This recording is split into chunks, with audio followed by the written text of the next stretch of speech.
Hello, today is July 22nd, 2016. I'm meeting today with Mr. Gerald Ravenscroft at his home in Loveland, Colorado. My name is Brad Hoops.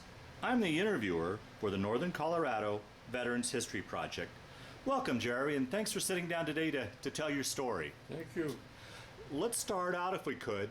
Tell us a little bit about yourself, your date of birth, where you're born, a little bit about your family.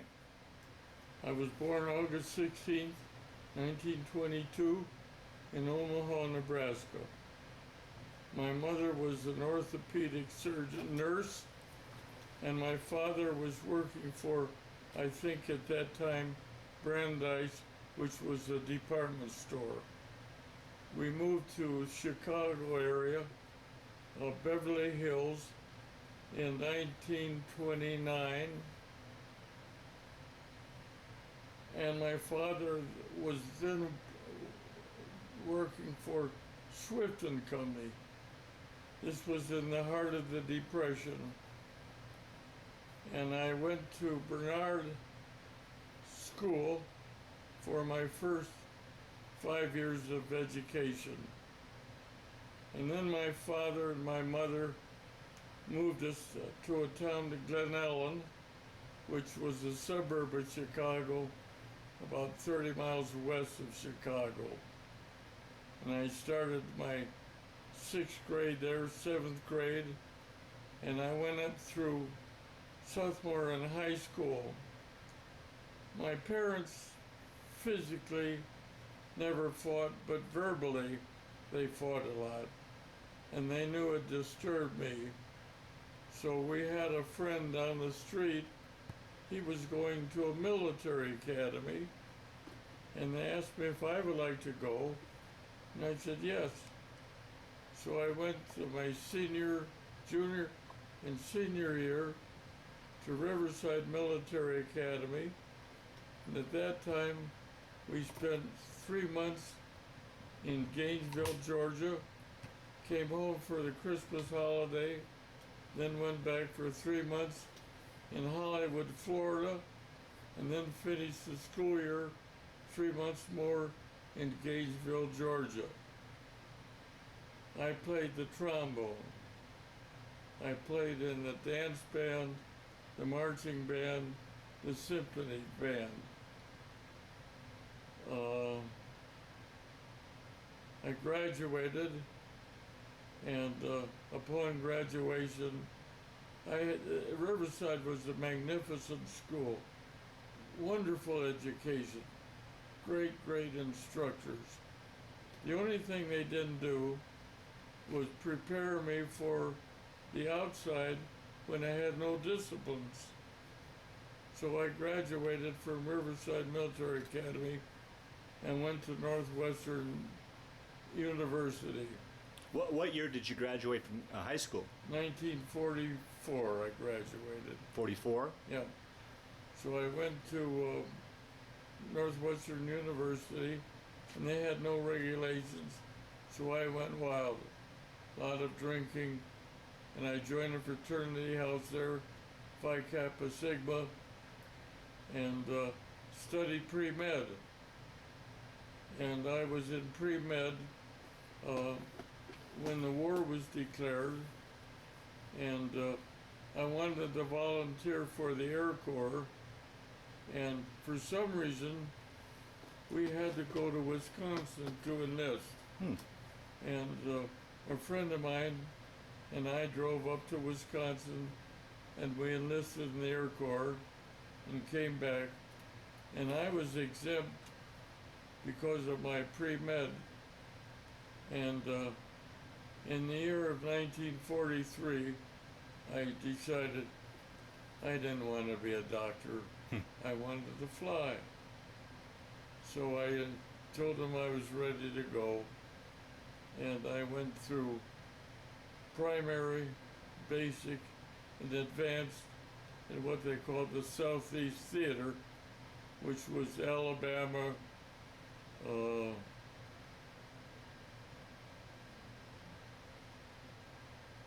and I can't remember the other states, but they were all down there. and I graduated from advanced flying in 1944 and came home and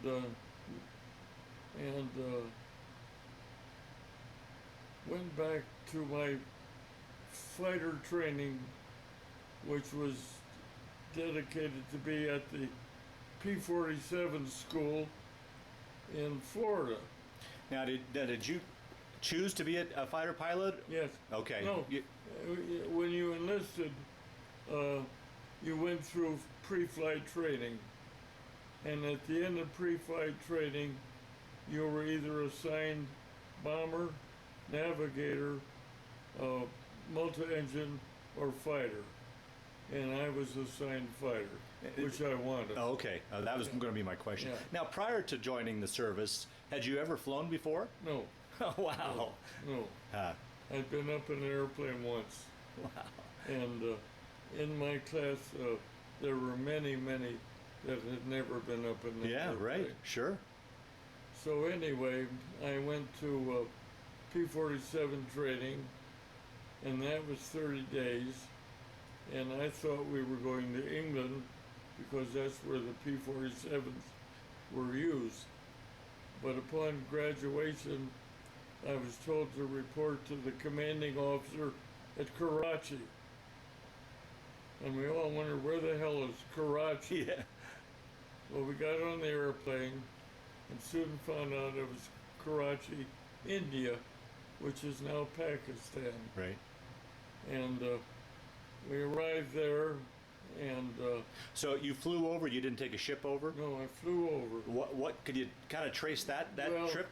It was down through the top of South America, down to the west coast of Brazil, and I think it was Natal, and we flew over to Ascension Island, which was an island out in the middle of the ocean. Right. Yeah. And then from there we flew over to Africa, and then up through the top of Africa into India. Yeah, great trip. Wow. And you know, this was a kid that never been out of Right. Illinois before, and the next thing we were based in India, and the poorest country in the world. That had to be culture shock for you to see the Shock. poverty and the way of life there. And Yeah, culture shock. Yeah. People dying in the sidewalk every morning and taking them out and feeding them to the vultures, and you know, a great culture shock. Wow. But then the air base, I flew the P-40, and we had, I think, about 30 days training in the P-40. I forget how many hours, not many. Is it quite a bit different than flying the P-47? Terrific difference. Oh, really? Oh, Terrific wow. difference. Terrific difference. But one of the interesting happenings was to get out to the flight line, you zigzagged, and you looked out the little side windows. You couldn't see ahead of you because it was nothing but the engine. So you would zig here, zig there, see where you were going. Well, I couldn't zig. The damn 40 wouldn't turn. And I finally got it to turn a little bit, and I got out of the cockpit and I said, I quit. And the old D came running up in a Jeep, and he said, what's the matter with it? What do you mean you quit? I said, I can't even turn this thing. And he said, well, don't be stupid. You put on the brakes. And he got in, and of course he couldn't turn it. And there was something the matter with the brakes. Uh-huh. So I got out, they brought another P-40, and I got into flight position and took off. And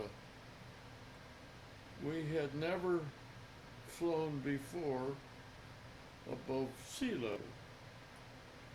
And now we were in Karachi, India, which was a mile high. And The first time I came into land, I squared off like I would in training, and it was high, and boom, I dropped in because of the lack of altitude. And then I was introduced to where they call the fighter landing.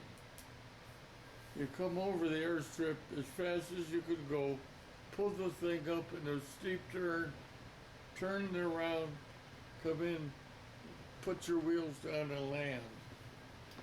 And man, the first time I did that, it was pure fear, because I'm up in the air, turning around, there's the runway, bang. And so we had our days there. And at the end of my flight training there in Karachi, I was told to report to the commanding officer of the 26th Fighter Squadron, 51st Fighter Group in Kunming, China. So we took the P-47, no, excuse me, the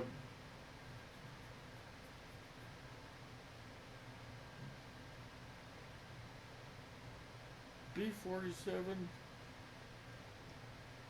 it was the old 47, I forget what the indication was. But anyway, we flew that as a passenger over the hump and landed in Kunming and got out and was introduced to my squadron. And the squadron's headquarters were away from the base, and we took jeeps back and forth, and that was where my bunk was. And we have officers' mess, we had officers' club where we had booze. We had no beer. Beer was scarce in India or in China, but we did have a lot of whiskey.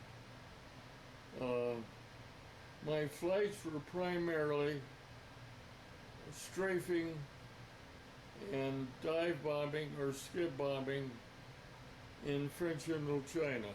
Oh, really? Yeah, which is now Vietnam. Wow. And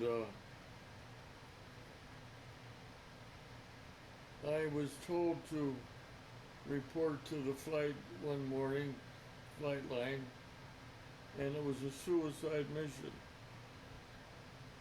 We flew 300 miles over land, 400 miles over the ocean to get into combat with Zeros over Hainan Island. And as we approached the Sama Bay, where the fighters were taking off, I saw this Zero flying, and I told my wingman, I'm going over there and see if I could get him. And incidentally, this had more planes on a flight that I ever was involved with before or after, and that was 12 aircraft. Our normal flight mission was 2 or 4. Oh, really? Yeah. Wow. And so anyway, I peeled off, and my wingman decided not to come with me. So anyway, I got down below this guy and came up behind him and strafed him and knew I'd killed him, and peeled off to come back to the airfield and saw a Japanese similar to our PBM on the ground or on the ocean. So I went down, strafed that, came back, and there were some Japs taking off. So I got behind a couple of them, and we got into aerial combat. And it was 4 of them against me. And I know I shot down one, and then I saw a parachute later on the second one, and then there were no more, so I decided it was time to get home. And got home, and I flew home alone and landed and found out I had 250 bullet holes through the airplane, but none of them had the coolant. But I'd had one come into the strut right next to me and sever that. So they had to junk the airplane because that was not safe to fly anymore. What, sorry to interrupt you, but what's a person think? I've always been fascinated by people that go into battle, particularly you said it was a suicide mission. What goes through a person's mind as he's taken off thinking, I may not come back? I mean, Nothing. really? Huh? It's your job. Really? Huh? Yeah. And would you say the same thing once you landed and probably went out for a couple drinks or something, and you're laying in bed at night in your cot and you finally kind of decompress and you can think about it? Do you think about it then, or? I don't think I did. Really? Yeah. I never felt fear. I know there were pilots that would never go up again, but I never experienced that. Is that right? Huh. Yeah. Huh. Yeah. And you were always detached to areas where they needed fighter help. And you would go there and there might be 12 airplanes from your squadron there. And you would go out and hit targets you'd never hit before. And one morning, this was Lincoln's birthday in February of 1945. I was told to lead a flight of 4 down to the Yangtze River to do a river sweep for sampans that ferried equipment for the Japanese. And got down there and instead of seeing a sampan on the water, there was a destroyer. And I was the only aircraft in the mission with a bomb on it. So I told the other 3 to stay up above. I was going to dive bomb this guy, and I joined them. So I got into a dive bomb run, and I had seen movies of Navy pilots dive bombing where it looked like they were coming up through a snowstorm. And those snowstorms were bullets. And as I was in my dive, one of my flight up above said, Beak, that was my name in flight, Beak, I think you're hitting the coolant because I see a mist out of the airplane. So I looked and the temperature started going up. I dropped my bomb and I started to gain altitude. And at 1,500 feet, I decided I have to either belly land this thing or bail out. For all your flight training, you have gone down the flight line, sat on your parachute, got up, flew your mission, come back, take your parachute off, put your parachute on, sit on for a mission. And you were told, if you have to ever use this, grab that thing and pull it hard and then count to 10. That was the only training we ever had. Oh, jeez. And now I had to use it. So I got rid of the canopy, stood up in the cockpit to get out, and the wind forced me back, and I'm laying on the back of my P-51, and I'm caught with my feet in the armor plating. I finally get those loose. I see the tail of the 51 go by, and I said, I'm not going to count to 10, and I pulled the ripcord. It opened, and I oscillated once and landed. Wow. It was that close. Oh. Yeah.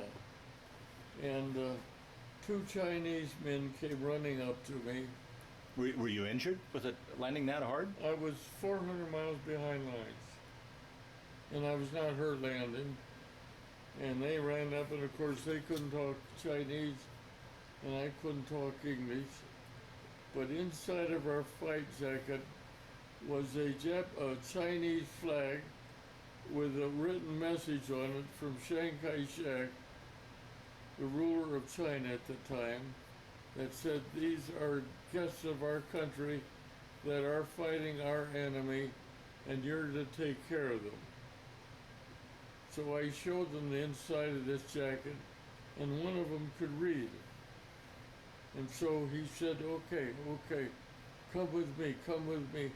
But he kept pointing to my feet. And I realized my feet were bigger than his, but, so what?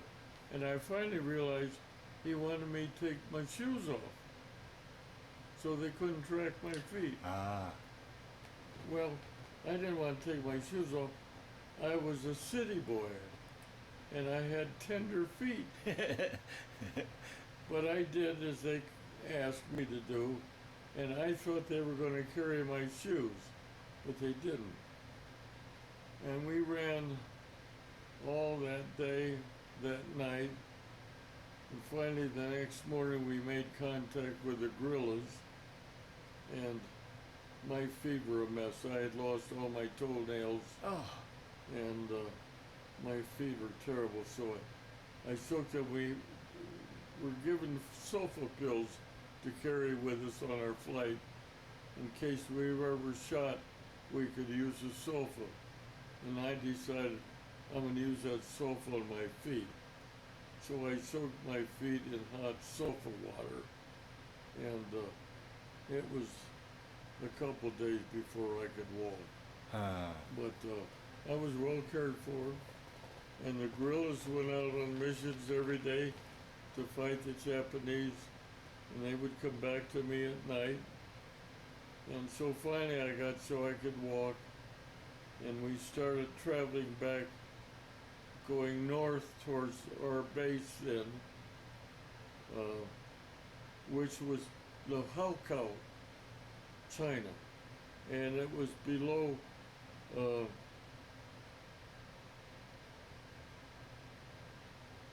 the city where they found the terracotta warriors. Oh, Xi'an?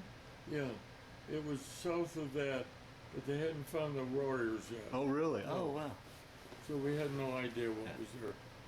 But anyway, we started walking, and we'd walk from village to village, no roads, in between rice paddies, until we could find another interpreter. And then he would join us. And we kept changing interpreters and walking, and they always treated me well. I had great meals. And at night, of course, the Chinese had no guest bedrooms, and you would come into a village and you would be assigned to sleep in this Chinese couple's house, and they had no guest beds. So we all sat on what you call sawhorses. And at night when it came time for bed, they took the sawhorses, set them down, and took off the front door and laid that on the sawhorse, and that was my bed. And they would put a lot of quilts down, and it was soft and good. Slept real good. And one day, the interpreter was a Chinese colonel, and he could talk fairly good English to where we could converse. And he carried a little white dog. And we would stop for a meal, and he'd reach over to my plate and get some of my food and feed that dog. And food was scarce, and I really liked dogs, but I wasn't too used to feeding them my food. But anyway, we did. And one night we came down to dinner, and we sat there, and we had these plates of Chinese food, and the Chinese colonel asked me, "How'd you like that dish?" He said, "That was very good. That was the dog." And he said, "How'd you like that dish?" I said, "That was very good. That was rat." But you know, it was fresh from the wrap, and it was good as it could be. Just I'd never done it before. Yeah, right. So anyway, after so many days, I got back to where they could call I want to say A-47, but that's not right. But it was the old Boeing 47, and they called one in to bring us out, fly us out. And I had joined with another pilot that was shot down, and we joined with a Chinese couple to fly out with us. And it turned out that the Chinese lady that we were flying out with was Chiang Kai-shek's niece. Really? Yeah. So we flew out and came back to our base, and I was dressed at that time in a Chinese Army uniform, came on the base, and nobody at the squadron recognized me, but I finally got my old equipment back together, and I was not allowed to fly anymore because I knew so much about the escape route that if I was ever captured again, they would find out what the escape route was like. Now, how long did it take you from the time you were shot down to get back to your base? 30 days. 30 days. 30 Wow. days. And so they said, well, we'll send you home. And I said, no, I don't want to go home. And they said, well, you can't find any more missions. I said, well, the war is still on. So I was transferred to the OSS, Oh, and I was which for those that watch this tape, that's the forerunner to our present-day CIA. CIA. Okay. And I was assigned to a unit that trained Americans to go behind lines. Chiang Kai-shek, during the war, made it a rule there were nobody allowed in China but intelligence and Air Corps. So we had no infantry, nothing. So we trained these American men to go behind the lines with the Chinese in Vietnam to fight the Japanese. And then they would radio us out with military information, which we would pass on then to the proper officials. So anyway, I was there until the war was declared, the bombing August of 45. Now, when you guys first heard about this bomb, could you have any kind of concept of what this thing was? No. At night, we would get some sort of information about flights, but they were usually the flights in England. And it was always baffling to me. You know, they were going over talking about 2,000 fighter missions. And there were more airplanes on one flight in England than we had in the whole theater. Yeah, right. So anyway, the war was over, and I was told to report back to my squadron to come back home.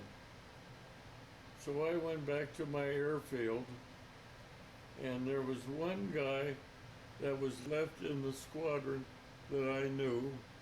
The squadron leader was new, everybody was new except this one man. So we were confined to this tent, sat around waiting for orders to go back. And finally, I said one day, his name was Forsyth. He lived in Alaska. Forsyth, let's tell Hernandez, our commanding officer, we're going to go down the flight line and take that AT-6 down there and fly down to Hanoi. Oh, wow. And if he didn't say no, we would do it. So we got in the flight, or in the tent with Hernandez, and we were bullshitting with him. And finally, one of us said, Ravenscroft, let's take that AT-6 down the flight line and fly down to Hanoi. And Hernandez didn't say no. So we left and went down the flight line, got into the AT-6, It flew down to Hanoi and landed. The Japanese waved us over, cut the engine. They thought we were the armistice team. So we went downtown to Hanoi, and we were walking down the street in Hanoi, and all of a sudden, here's this company of Japanese walking up towards us, all with rifles. And I could see they recognized us, and I said, we better get inside here. So we went into the store, and it was a French bakery. And the lady behind the counter was good looking, and so we asked her if she would be our guide in Hanoi. And her husband owned the bakery, so she was our guide in Hanoi. And the second night, we threw a banquet in Hanoi for all of her French friends and our friends. And we had this banquet and decided that night, Forsyth, we better get back. So we got back in the airplane and stopped at one of the American bases on the way back to our base to fill up the aircraft in gasoline. And that tipped off we were coming home. So we got over the airfield and looked down, and there was a shiny staff car. Well, nobody was in shiny staff cars except generals. Oh. And we landed and we said, no, nothing but the truth. No exaggerations, nothing, just a straight, honest truth. So we agreed to that. And the figure said, come here. We got in, he said, get in the car. We got in the car. He said, you're confined to your room under the offense of desertion in time of war, which was death by the firing squad. So we were assigned to our room, and I didn't know what Forsyth was saying, and he didn't know what I was saying. But we were interviewed day after day with generals and bird colonels and everything. Finally, one day, this bird colonel came and he said, you bastard, you beat it. So it wasn't long then before we came home.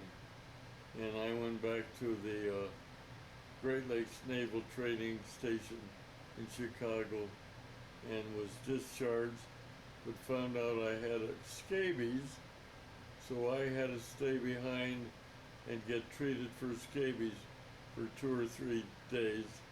And I was finally released on Christmas Eve of 1945. Oh, wow. Now, when you came back to the States, did you guys fly back or did you take a ship back? No, we took a ship back. And what was that trip like? That was a hell of a trip. Yeah. Because the cooks all knew we were combat, and all knew that we had not had American food. And my God, every meal was a chore, just a beautiful, beautiful banquet. Yeah. All the desserts you wanted, everything. It was magnificent. We had a hell of a good time. And coming back, we ran into a raft, and there were 2 or 3 Japanese on it that had been shot down the airplane, and they were on this raft floating to get back to Japan, and we waved at them and left them and came back, and we got into a typhoon. Oh. And I remember we were confined to our room. They said, do not come up because it's dangerous up here. And I knew that we would sit there. You would go down this way in your bed to the point that I had blisters on my back. And so I decided I want to see how rough this is. Got up and looked out over the deck, and the waves were so high they were coming over the boat. And it was experience, but Wow. we got back and there was no problem, and we were discharged. And how was that coming back in regards to like almost like kind of a reverse reaction to when you went to India? I mean, you'd been over really in a third world country, and you're coming back to civilization. Was that much of an adjustment to come back to city lights and just civilization, I guess, or normal American living? Well, we were with a bunch of enlisted men that was over there too, and I think we adjusted on the boat, no problem. Oh, okay. Yeah, there Okay. was no Gave you- problem gave you on the time. boat. Yeah. And when I got back to Great Lakes, I was in the reserve, but I decided I'd had enough military. Yeah. I'd go into military school, and then I'd go through the war, and so I would be in the reserve but not be active again. And when Korea War was declared, I was asked to come back because of my flight training. And I said, no, Yeah. Sure. I will not fight the Chinese because they saved my life. Oh, yeah. Right. And so I did not. But I had married in my Christmas Day when I came back from flight training to a lady that I'd been fond of for many, many years. And she became my wife, and she lived with me during my P-47 training days in Florida. And she met me then at the Great Lakes Naval Base and drove me back to our home in Glen Ellen, Illinois. Wow. Wow. And Well, now what was, if we can go back and talk a little bit about that, I can't imagine being married in a way that amount of time, and in today's world we've got telephones and Yeah. and computers. I mean, Yeah. instant messaging. Well, you didn't have that option back No. then, and We had particularly as just isolated mail. as isolated as you were. Yeah. How easy was it for mail to get back and forth? no, for a long time. I forget how long it took for mails to get to you. But she had been pregnant, lost the baby, Oh boy. and all I had correspondence was between her and me with the mail. And of course she wrote often and I answered often. But you would have mail call daily, and you would wait and hope you had a letter and everything. So when I finally saw her in December '45, it was like a stranger, Yeah. Right. But we decided then that we didn't want to live in Illinois anymore, and we'd both heard of California and never been there. And my father arranged for me to drive a car out to California to deliver it for sale out there. And so that was the way we went out on the old Highway 66 Oh wow. to California. Oh. And Nancy, that was her name, had a sister that lived in California.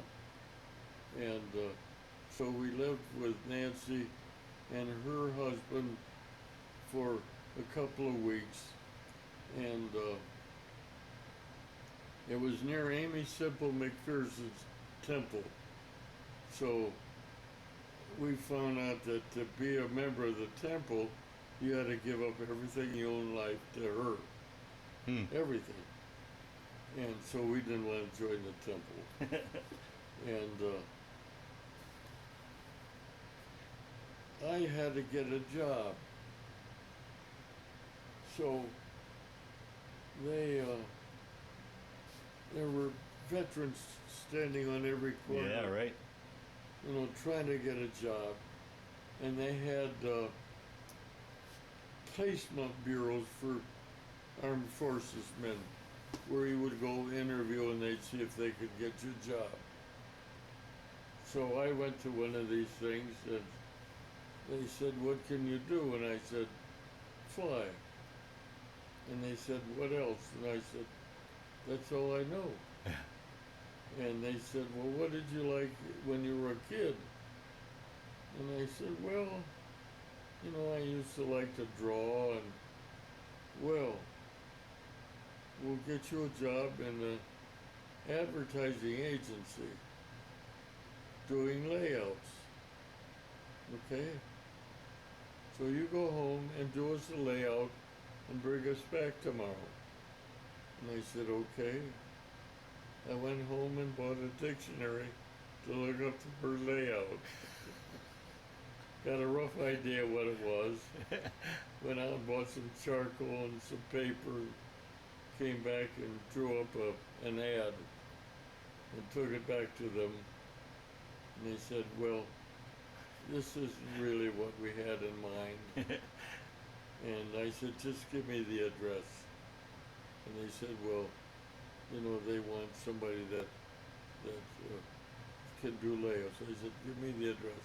They did, and I went, and the production manager, or no, it was the guy in charge of the ad makeup. He was the one that did all the artwork. He said, we will hire you, and we will put you in production where you will assemble the ads under one condition, that you go to art school at night. So I said, sure. So I went to Chenard Art Institute for 3 years, which is one of the 2 best art schools in America. Wow. At the time. Huh. And I learned all about the theory of color, composition, everything. And I also learned I would not be an artist. But I also learned that I had a good understanding of art. So. Now, were you took advantage of the GI Bill with that? Yeah. Okay. Uh-huh. GI Bill.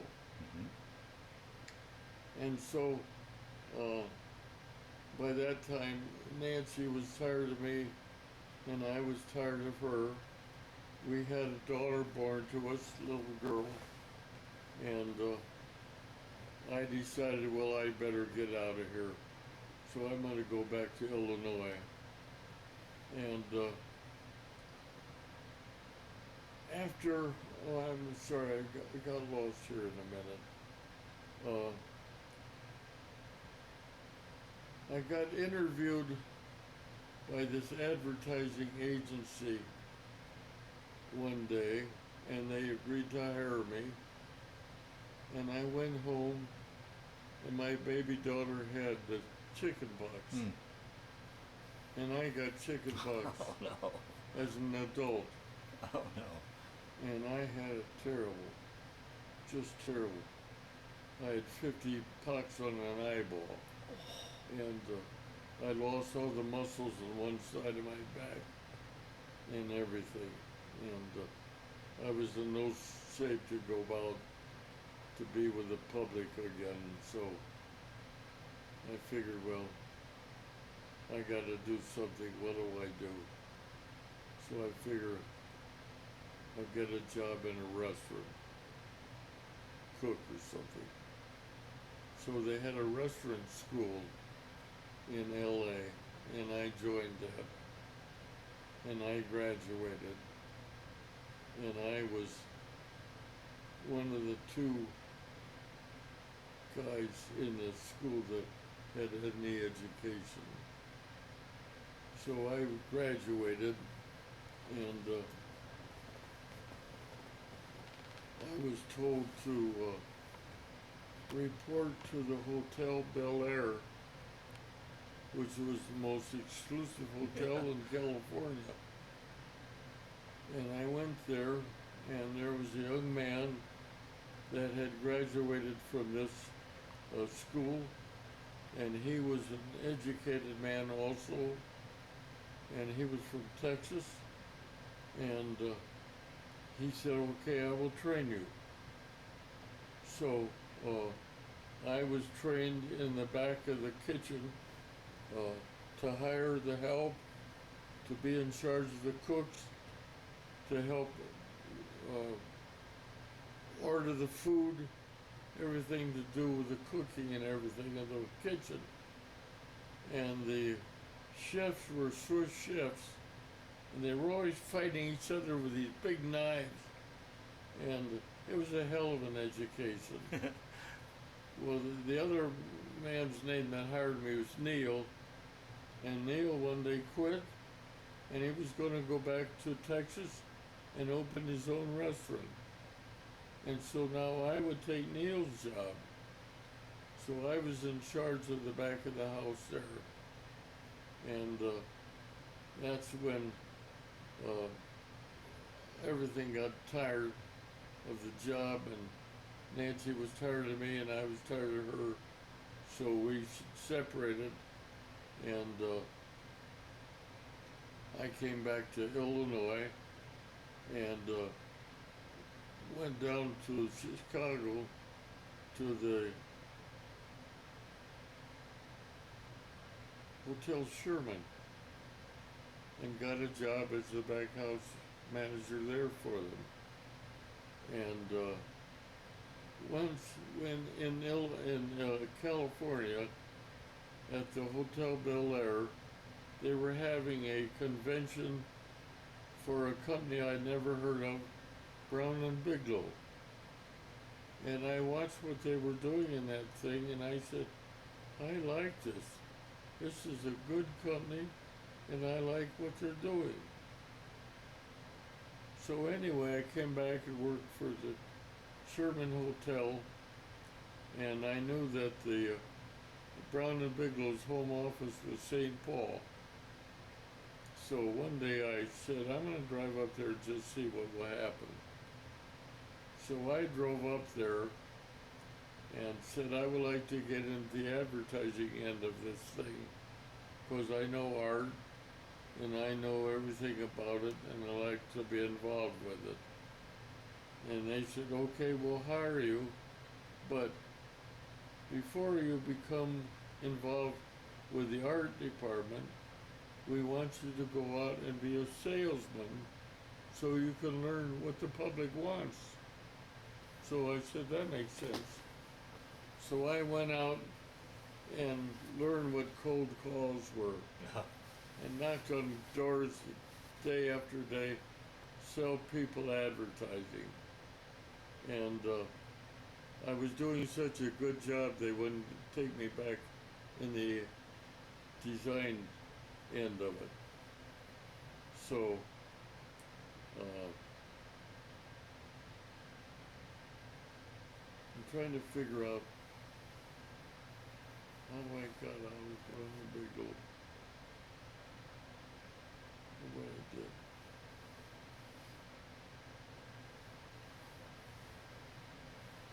I quit Brown and Bigelow and started my own art studio, but it was in Glen Ellen, which was it was in Ottawa, Illinois, and it was 90 miles from Chicago, and to get my type or anything, I had to go to Chicago to get it. Well, I said, this is stupid, so I won't do that anymore. So I was in Ottawa, Illinois, and had my art studio, and my landlord ran a small little brokerage house selling stocks and bonds. And he said, why don't you come to work for us? And I said, well,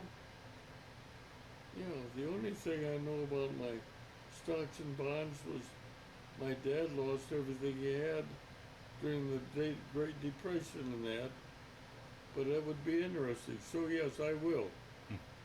So then I became a cold salesman selling stocks and bonds. And that went on working for this man and his brother. Well, obviously anything that walked into the brokerage house that looked like it would be good they got, and I got nothing. So I figured I got to get out of here. So I said, I want to go back to the West. And I went down to Chicago to apply for a job, and they said, no, we won't hire you, but go out west and we will hire you out there. So I said, okay. And they said, we will hire you in Denver. Okay. So I went to Denver and had 30 days of training there where I learned about this operation, and it was Betcher and Company. And that was the last 30 days that anybody was ever allowed to be trained by the company. And I graduated, and I wanted to go to work in Colorado Springs because of the Air Force Academy. But they said, no, you will go to work in Fort Collins, Colorado.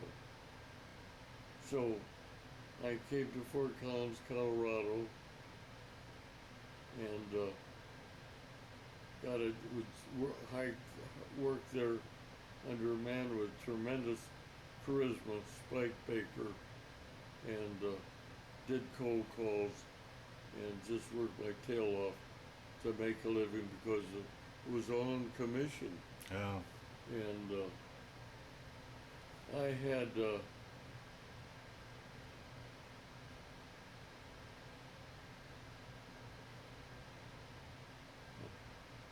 oh, I know. I was in Ottawa one day, going out selling advertising, and there was a little ice cream stand next door to where I was living, and I would go over there at night to get ice cream, and the lady that served me was nice looking, and I decided I'd better date her.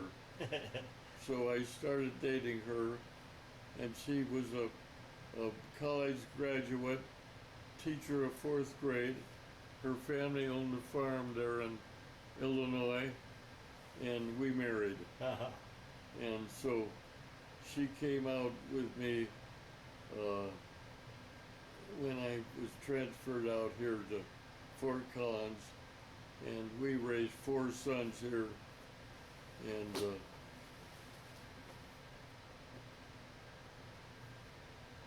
I'm trying to think now of what happened.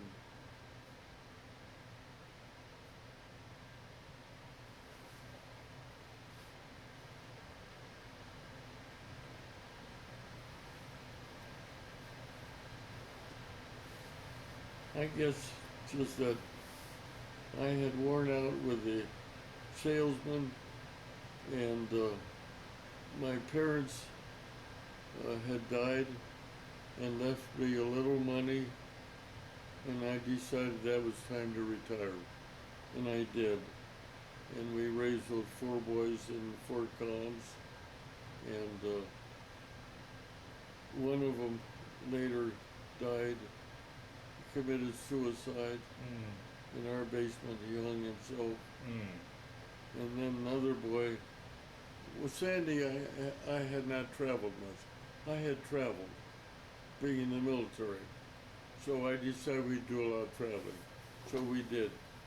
So we went on safari once with our number 3 son, and he paid his way. We came back from Africa, and before we left on that safari, Jeff had contracted to build a duplex here in town, and he would come back and live on one side and sell the other side.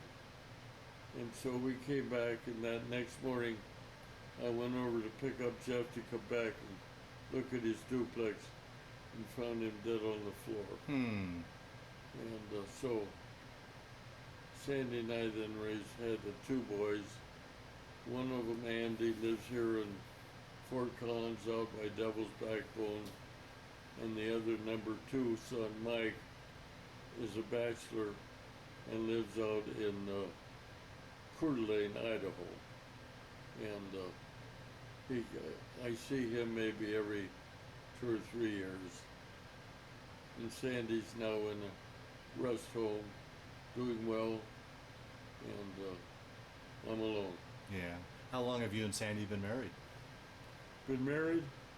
We were married in 1953.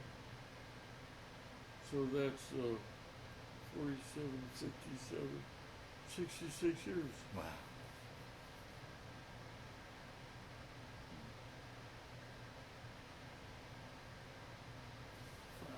Now, when you said you guys did some traveling, did you ever get a chance to retrace your steps back in China at all? I went back to China. I took Sandy and Jeff, paid his way again, and we went back to India, and then we went to China later on, another trip, and got up to where I was shot down. Of course, they didn't know anything, and Yeah. but we had good adventures. I have been in Africa now 5 times. Wow. And Sandy traveled a lot, and so that was good. I was glad to take her. We did not do any traveling in Europe. I didn't like to travel in advanced civilizations. I like backward civilizations. So I did a lot of the old country stuff. And I was in Greece once, and Portugal, and Spain, and India several times, China, Africa, Central Americas. Wow. Wow. Through the years, did you ever keep in touch with the guys you served with, or is there any sort of reunions at all that? I had the man that I flew down to Hanoi with, Forsyth, lived in Alaska, and I was in touch with Forsyth until suddenly it stopped years ago, and I think that Forsyth died somehow. I don't know. Yeah. Never did hear. Yeah. Yeah. In Ottawa, after the war, when I worked there for the brothers in the brokerage house, there was a couple that I met that ran a floral store, and they played bridge, and Sandy and I played bridge. So we became good bridge partners, and we would meet at her house or our house and play bridge and everything. And Henry got divorced and moved to Tucson. And Sandy and I would go down to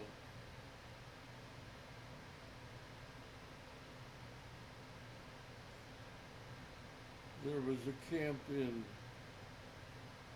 Tucson, not Tucson, in Arizona. Camp, God, I can't even remember the city. Green Valley. No, it was up in about the central part of the state, and it was up, I want to say Buenos Aires, but that's not it. Yeah. Something like that, though. And so we lived there for a while, and Henry lived down in Arizona, in Tucson, so we would see him every once in a while on our trips down there. And I'm still in touch with Henry, but that's the only one I've ever been in touch with. How was it? I mean, particularly with everything you'd gone through and experienced, coming back, was it hard to adjust from military life back to civilian life and everything you went through? And you know, you hear so much about PTSD and such. Did you ever experience that, nightmares, flashbacks, anything like that? No, but I've seen it. Yeah. And I've seen it when I worked at the Hotel Sherman. A young man started screaming one day, and we went up and there was another man that I worked for that was a veteran, and he realized that this man was going through, and we both got him and settled him down and everything.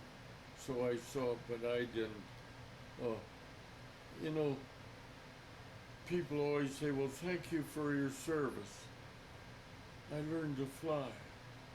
I flew the fastest airplane in the world. I could do aerobatics in the clouds. It was a joy.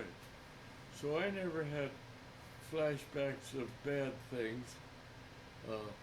When I bailed out, I bailed out.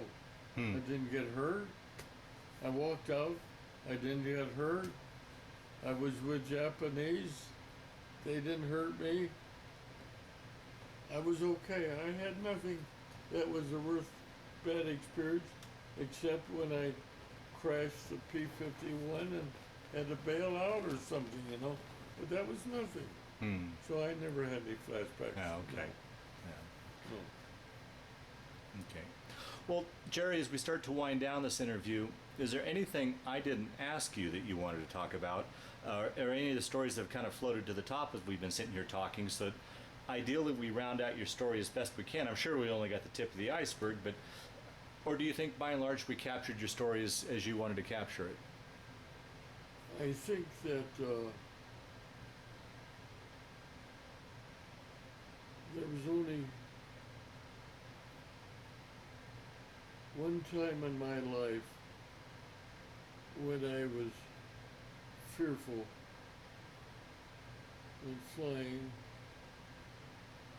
and that was the first time I ever got into a P-50, P-40.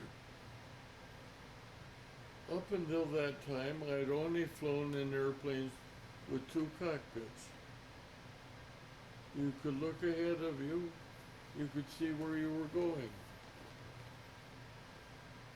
Sunday, I was put into a P-40 where you couldn't see anything in front of you because of the engine. You would only look out these little side windows to know where you were going. Wow. And the first time I got in that P-40 and realized I couldn't see out, I was scared. Fair enough. Yeah. And got down the flight line and took off and came back and landed. I was all right. I crashed 140 and I crashed, I crashed 151 and had a junk 151. That was the bird's nest because it was so shot up. Wow. But that was the only time I was fearful, was when I got in with the engine up in front of me. Well, what's it like to be behind in a plane with that much power? I mean, I can't imagine that. They had a joystick. Or a joystick. I mean, yeah, just Oh, it was controlling amazing. that much power and You know, the first time I ever took off in that P-40, you sat in there, you're lined up, and you can't see anything in front of you, and the guy in the tower says, okay, give her the gun. Now give her full throttle. So we give her full throttle, and you throw back into your line. Finally you realize you can take that thing up, you pull it up, and you're coming off the ground, you make the wheels come up, and you're flying. I went out and I banked and blacked out. oh, First time. And then I flew.